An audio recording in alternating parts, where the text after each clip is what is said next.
Check bounce सम्बन्धमा हामीले च्यानलबाट धेरै कुरा सिकिसक्यौं। अझै पनि तपाई हाम्रो अनगिन्ती जिज्ञासाहरू बाँकी नै छन्। आजसम्म सम्बोधन गर्न नभ्याइएका प्रश्नहरूको साथसाथै अन्य प्रश्नहरू पनि थपेर आजको यो विशेष भिडियो तयार पारिएको छ। यस भिडियोले तपाईहरूको अधिकांश प्रश्नहरूको जवाफ दिने कुरामा हामी विश्वस्त छौं। त्यसैले आजको यस भिडियोमा तपाईहरूलाई स्वागत गर्न चाहन्छु। म अधिवक्ता पिटर जङ कुँवर।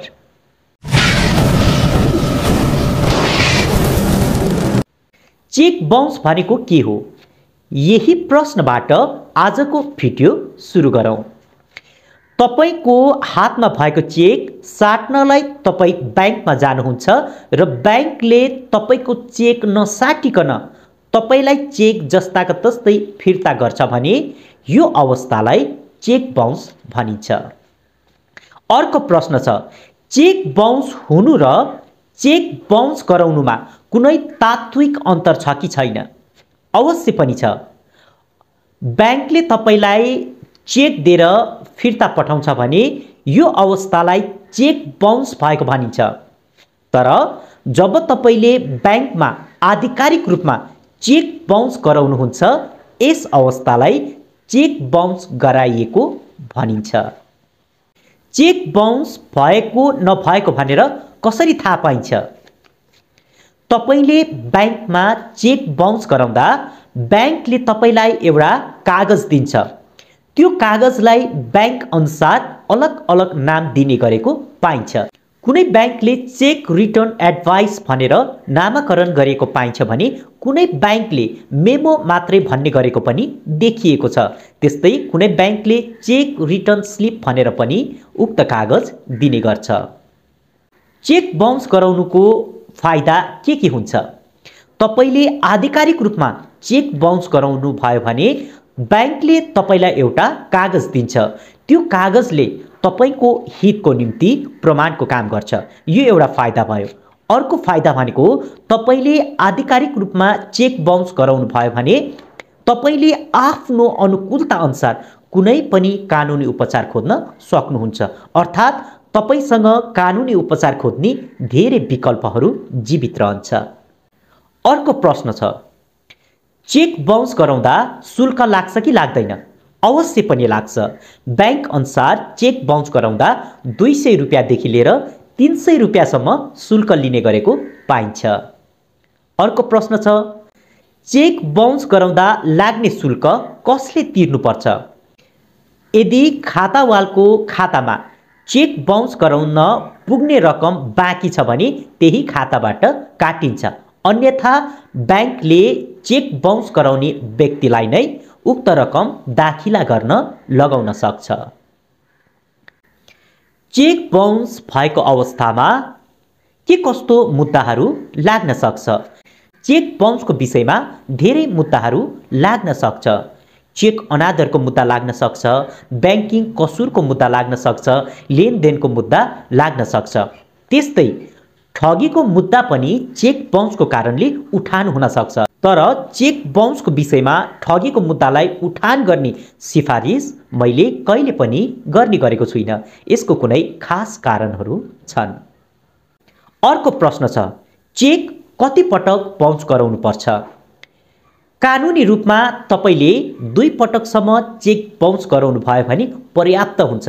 तर चेक दिने व्यक्ति र चेक प्राप्त गर्ने व्यक्ति बीच भएको सहमतिको आधारमा 3-4 पटकसम्म पनि तपाईले चेक बाउन्स गराउन सक्नुहुन्छ। पहिलो पटक चेक कहिले बाउन्स गराउन सकिन्छ? चेकमा उल्लेख भएको भुक्तानी मितिको दिन नै तपाईले पहिलो पटक चेक बाउन्स गराउन सक्नुहुन्छ। अर्को प्रश्न छ, छिटोमा कति दिनको अन्तरमा चेक बाउन्स गराउन सकिन्छ?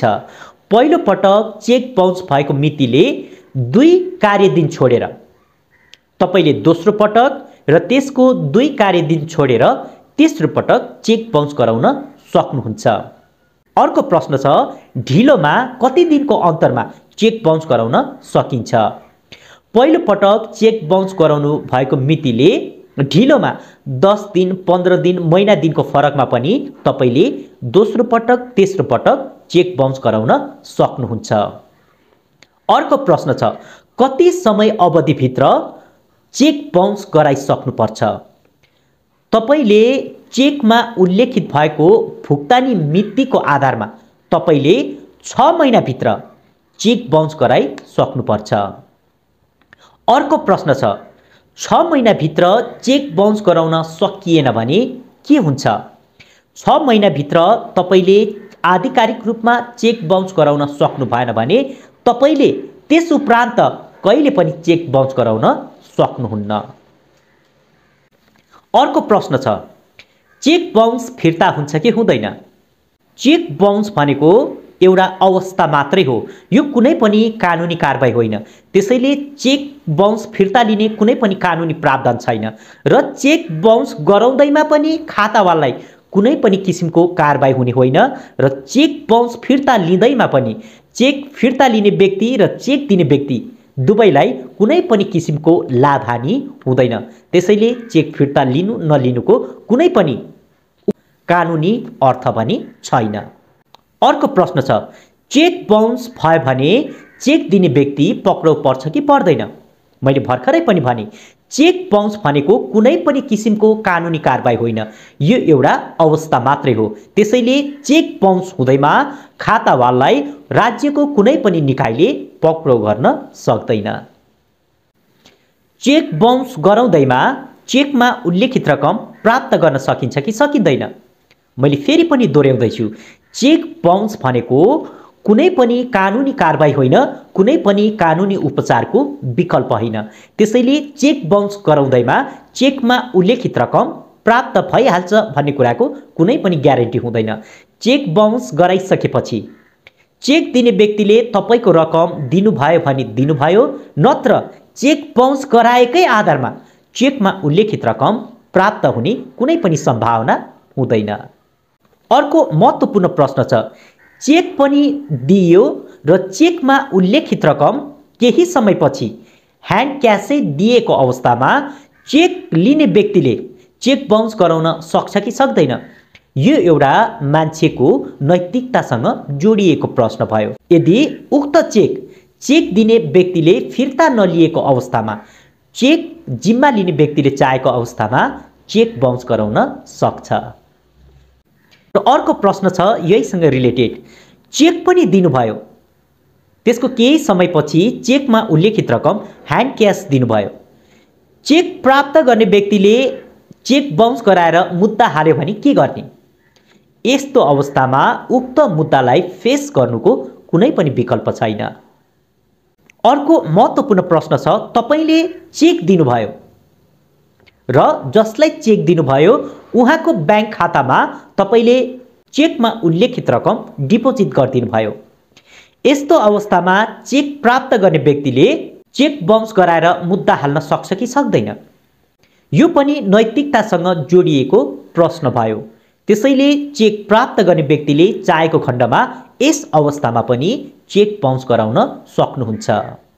अर्को प्रश्न छ, मानिलिनुस् तपाईले चेक पनि दिनुभयो र अलिअलि गर्दै खातामा पैसा पनि जम्मा गरिदिनु भयो।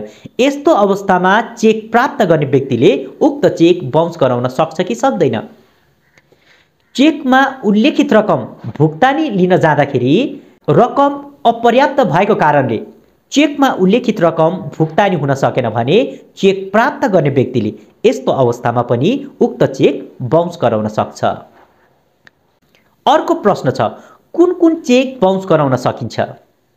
तपाईले प्राप्त गर्ने हरेक किसिमको चेकहरू बाउन्स गराउन सक्नुहुन्छ। व्यक्तिले दिएको चेक, संस्थाले दिएको चेक, प्राइभेट फर्मले दिएको चेक र कम्पनीको नामबाट प्राप्त भएको चेक, यी सम्पूर्ण चेकहरू बाउन्स गराउन सक्नुहुन्छ। अर्को प्रश्न छ, कुन कुन चेक कति कति पटक बाउन्स गराउनु पर्छ?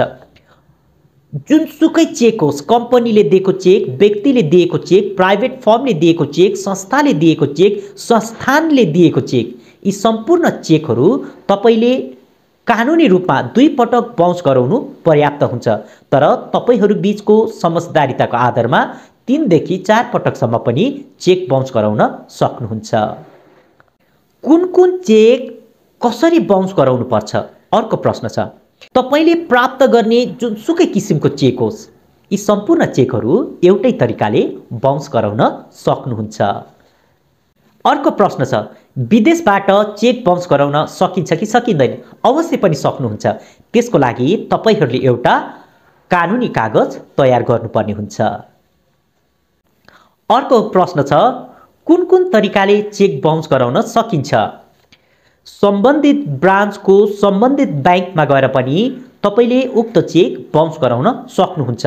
त्यस्तै चेक क्लियरिङ्सको माध्यमबाट पनि तपाईले उक्त चेक बाउन्स गराउन सक्नुहुन्छ। अर्को प्रश्न छ।